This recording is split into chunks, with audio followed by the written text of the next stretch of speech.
As a Unitarian Universalist, I believe in the inherent worth and dignity of all people, and especially the work they do. With this in mind, I want to share my personal thoughts about work this morning in my reflection. Reaching back to my early memories, I always wanted to care for others, and I have this mental image of my brother and I all dressed up for Halloween. I had this really navy blue, red piping nurse cape on with a white hat, nurse's hat, and it was really, really classy and very classic. In the high school healthcare club, I spent time volunteering in the hospital. I studied health sciences in college, and then I went to nursing school and got a bachelor's of science in nursing and then a master's degree in nursing administration. So I thought my career choice was ideal. I thought it was suited to me. It used my skill set and allowed me to raise a family and move about the country with Tom, my Navy doctor. So throughout my career, I almost entirely worked in the intensive care units and the telemetry units, always in the hospital. And while in one of my first leadership roles, our hospital did time and motion studies to measure how much time it took to do certain procedures. It was my role to interpret and sell this to the nurses I led. I viewed this endeavor as academic and interesting. I was very curious what we would come up with, but my staff viewed it as an insult, and it really was anxiety provoking. They felt it was an attack on their worth, their dignity, their integrity, and they thought, why should administration grade the work they did? They really, really resented this new metric of productivity that quantified how much they should get done based on the level of care required for the patient. I heard on the radio last week about how during the pandemic, remote workers who spent time on the computer at home were being evaluated based on their productivity. In fact, in this story, the person who created a tool based on the number of keystrokes and time spent on the computer that could be measured remotely eventually left his own company. He genuinely resented these remote productivity measurements that he created. I know. So this brings me to the question of what is an essential worker? And what is an essential job? Do we measure it by productivity, or how many lives we save, or how clean the hospital is, or how much responsibility we have for the corporate bottom line? Do we award more money for execution of essential tasks or responsibility to others? Do essential workers care about happiness on the job? Sure they do. We all do. This is a really complex subject. Certainly, I think the pandemic spotlighted healthcare as very essential. I applaud the recognition of healthcare workers and add that most have always known they were essential, whether or not they are recognized. Nurses save lives. So the question of comparing and measuring how much someone is paid for their essentialness is multifaceted. In my many different roles, some of these had higher expectations, more responsibility. Sometimes I was paid more for more responsibility. Sometimes I wasn't. In my search for jobs that granted higher pay, job satisfaction, and happiness, I was ultimately surprised that I could earn just as much or more in research as in caring for a patient at the bedside. But then I thought, where would we be today without research? It's also essential. A debate about the inherent worth and dignity and the valuable work we all do, I find thought-provoking. I find myself contemplating my own satisfaction and happiness in raising 2 children, as well as the many other jobs I've held. Yes, you use believe in the inherent worth and dignity of all people. And while I do not offer you a solution to the question posed in today's labor service, what does this mean about the work that people do? I conclude with a quote from the book Sapiens, A Brief History of Mankind by Yuval Noah Harari. In his chapter about happiness, I find conclusion, maybe it isn't so important whether people's expectations are fulfilled and whether they enjoy pleasant feelings. The main question is whether people know the truth about themselves. I am content that I find worth, happiness, and dignity in the essential work I do. Thank you.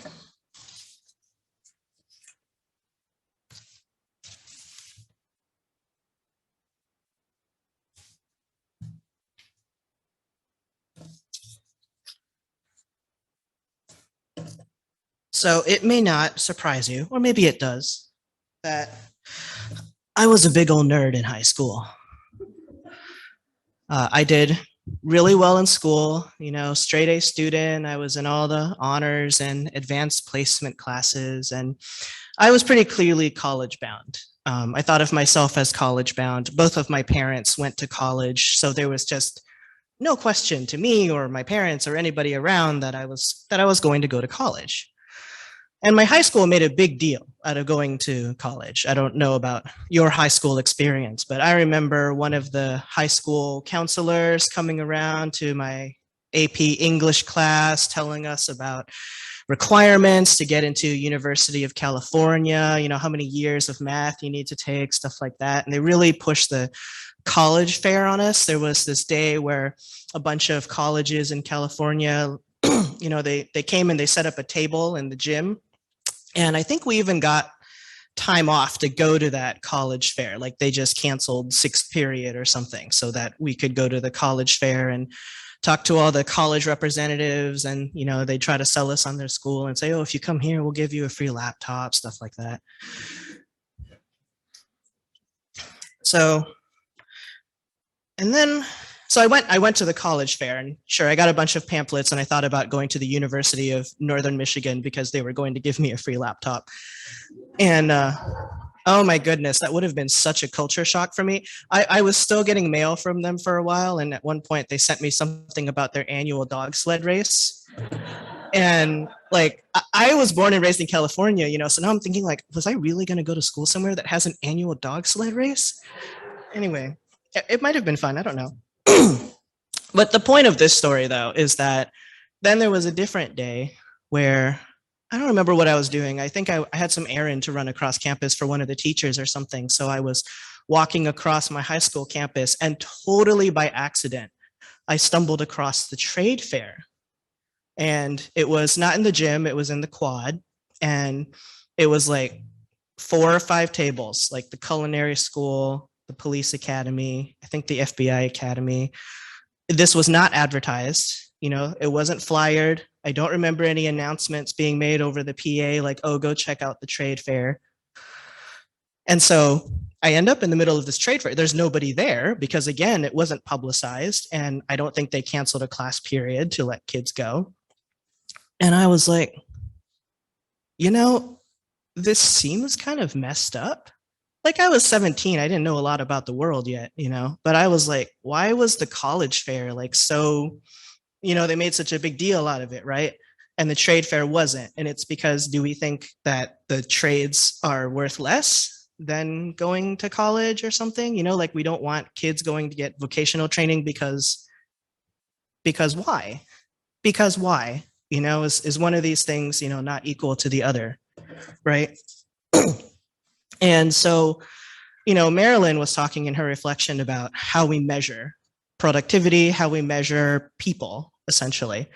And one of the ways that we measure people as a society is by their job, by how much money they make.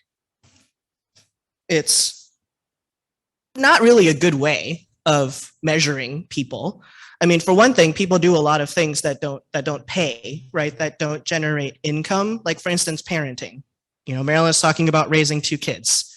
I know a lot of people in this room have raised children, are raising children, poured untold numbers of hours and effort and energy into that. And none of that was really measured in any way, right, in terms of productivity. So what does that mean? That we think parenting is without value, that we think parenting is worthless? I don't think any of us in this room actually believe that.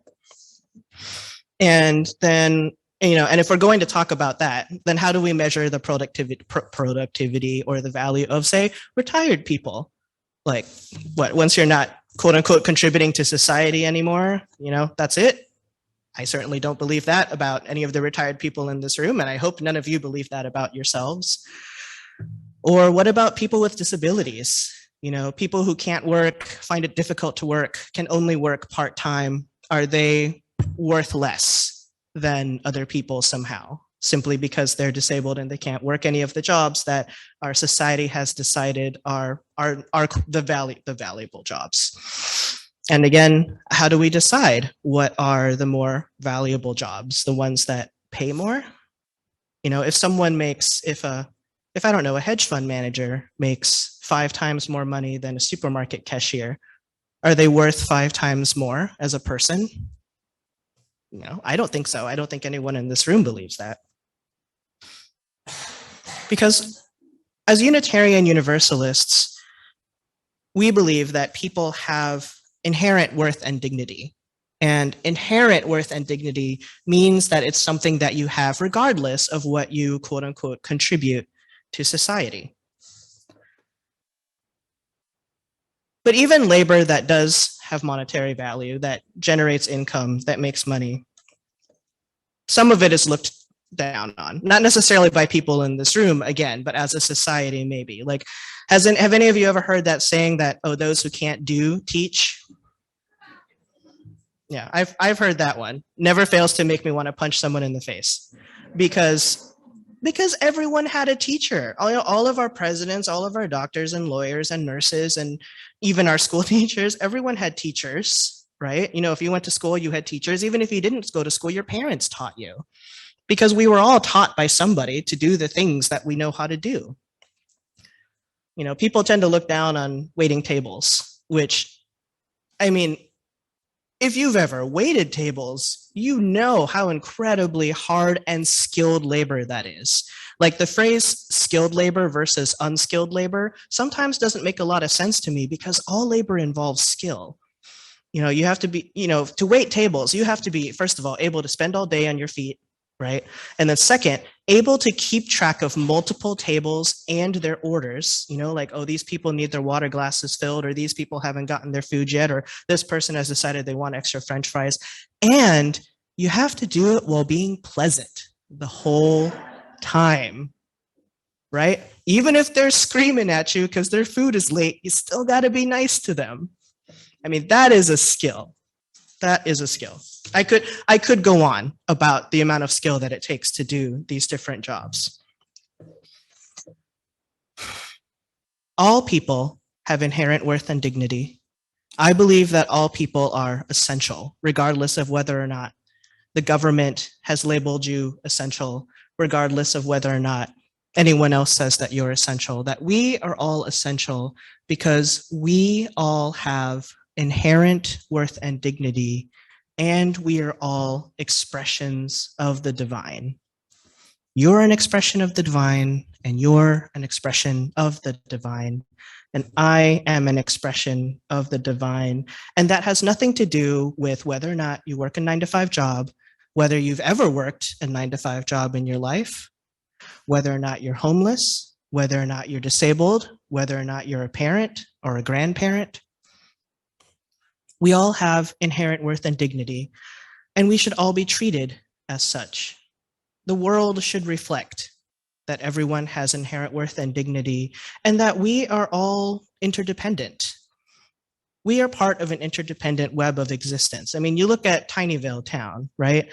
And how one bridge stopped traffic and suddenly nothing could get done because the mayor rode the bus to work, because somebody needed to pave the roads, because people needed their donuts. And I mean, you might be tempted to say like, well, are the donuts as key as everything else? Look, I don't want to live in a world without donuts. I think donuts are key. I think art is key. You know, maybe art doesn't quote unquote save lives like a surgeon, but do I want to live in a world that doesn't have art, that doesn't have dance, you know, that doesn't have people who are really good at matching paint colors? It matters that the world is beautiful. It matters that we have doctors and that we have teachers and that we have cooks and law enforcement officers and firefighters and sanitation workers. It matters that we have people with disabilities who tell us how to make the world better, how to make the world more accessible, how to make the world an easier one to get around in because everyone matters. The world that we are creating in here, in this community, in this congregation, does not have to match the world out there. It does not have to reflect the outside world. The outside world can say, this is the minimum wage. We can say, all right, we're going to pay a living wage. The outside world can say, oh, we're going to throw a certain class of people under the bus. And here we'll say, no, those people matter. We're going to treat them like they matter. We can decide how we talk about labor, how we to respect labor, and how to respect the sanitation worker, the doctor, the unemployed, the retired, and decide what that respect looks like. We have the opportunity here to decide what a truly equitable society looks like and make it happen. This is where we practice. In a small community where everybody knows everybody else, where we already believe in the inherent worth and dignity of all people, where we already acknowledge the interdependent web of life, and we practice making a world that lives up to our values, and that includes how we value people. I say this every Sunday, that we are learning how to be human here. We are making something new here. Because all labor is skilled labor, and we need all of it. We need all of it. We saw in the early days of the pandemic in March 2020, when everything shut down, everything locked down, like how badly we needed each other to keep things running. And there was a lot of talk in those days about how these people were mistreated and exploited. Grocery store workers, bus drivers, all the people who had to keep working because, I mean, all those nurses and doctors needed to buy groceries, needed to get to work, right? And how little we protected them as a society. All of these people were to some degree exploited. I would argue that even many of the nurses and doctors were exploited, even as we were making noise for them, banging pots and pans for them at 7 p.m. Did y'all do that here? We did that in Cleveland. No, okay. You know, like, were we really doing everything that we could for them? Are we making sure that these people are being paid fairly, that they're getting their breaks, that they have the right amount, the good PPE? You know, I'm talking about nurses, doctors, sanitation workers, grocery store workers, bus drivers.